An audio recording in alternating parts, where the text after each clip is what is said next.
सुप्रभात बच्चों, आशा है आप लोग स्वस्थ होंगे और अपने परिवार के साथ खुश होंगे। ऑनलाइन क्लास में आप लोगों का बहुत बहुत स्वागत है। जैसा कि मैंने पिछले वीडियो में आप लोगों को बताया था कि इस बार हम लोग हिंदी व्याकरण पाठ 1 से पढ़ना शुरू करें। हमारे पाठ का नाम है भाषा। सबसे पहले हम लोग इस पाठ की कुछ मुख्य बातों पर ध्यान देंगे।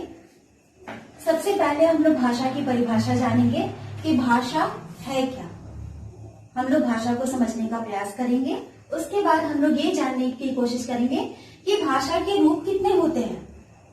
ठीक है, भाषा के रूप कितने होते हैं मैंने यहाँ लिखा है। भाषा के 2 रूप हैं, पहला है मौखिक भाषा और दूसरा है लिखित भाषा।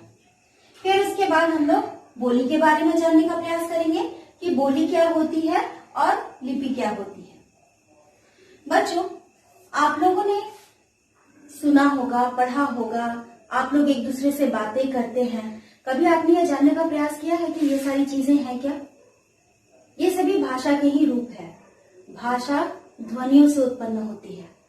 हम अपने मुंह से जो भी आवाज निकालते हैं, कभी कोयल की आवाज सुनते हैं, कभी गाय की आवाज सुनते हैं, कभी बकरी की आवाज सुनते हैं, कभी बच्चों के चिल्लाने की आवाज सुनते हैं, कभी उनके रोने की आवाज सुनते हैं, कभी हम लोग जो हंसते हैं वो आवाजें सुनते हैं। ये जितनी तरह की आवाजें, ध्वनियां हैं, वो सब भाषा के अंतर्गत ही आती हैं। भाषा के मुख्यतः 2 रूप होते हैं, लिखित भाषा और मौखिक भाषा। एक्चुअली भाषा जो है आपस में हम लोगों के विचारों के आदान प्रदान का एक माध्यम है। जब 2 लोग बातें करते हैं तो आपके मन में कौन से विचार आ रहे हैं? आपने कहा, मैंने सुना, मैंने कहा, आपने सुना। अभी जो वीडियो में जो हो रहा है आप लोग देख रहे हैं, मैं बोल रही हूँ, आप लोग सुनकर समझ रहे हैं। ये सब भी भाषा के ही माध्यम है। हम लोग अपने विचारों का आदान प्रदान भाषा के माध्यम से ही करते हैं। भाषा के मुख्यतः 2 रूप होते हैं, मौखिक भाषा और लिखित भाषा। मौखिक भाषा वो होती है जो एक दूसरे से बोलकर समझी जाती है। जैसे अभी मैं वीडियो में आप लोगों को बोल के समझा रही हूँ, आप लोग समझ रहे हैं, ये मौखिक भाषा का एक रूप है। अगर हम लोग अभी क्लास में होते, आमने सामने बैठे होते, मैं कुछ पढ़ा रही होती, आप लोग को डाउट होता, आप लोग खड़े होकर के पूछते, तो मैं बता रही हूँ और आप लोग सुन रहे हो। ये जो मौखिक भाषा का आदान प्रदान है, मैं जो बोल रही हूँ आप समझ पा रहे हो, आपको जो भी डाउट है आप पूछ रहे हो, मैं समझा रही हूँ, फिर आप समझ जा रहे हो। ये जो विचारों का आदान प्रदान है, ये मौखिक भाषा का रूप है। दूसरा है लिखित भाषा। इसका भी एकदम छोटा सा एग्जाम्पल आप लोग जस्ट अभी देख लीजिएगा। मैंने अभी बोर्ड पर बहुत सारी चीजें लिख रखी हैं, आप लोग उसको पढ़ रहे हो, पढ़ के समझने का प्रयास कर रहे हो। ये लिखित भाषा का रूप है। जब भी हम लोग बुक्स में पढ़ते हैं, कॉपी में पढ़ते हैं, कहानियों को पढ़ते हैं, कविताओं को पढ़ते हैं, तो इसमें कवि क्या कहने जा रहे हैं, लेखक क्या कहना चाह रहे हैं, प्रश्न उत्तर में क्या लिखा हुआ है, बुक एक्सरसाइज में क्या लिखा हुआ है, इन सभी चीजों को जब आप देखते हैं, पढ़ते हैं और समझते हैं तो वो भाषा का लिखित रूप होता है। ठीक है, अब हम लोग आगे बढ़ते हैं बोली की ओर। बोली क्या होती है? भाषा का क्षेत्रीय रूप बोली कहलाता है।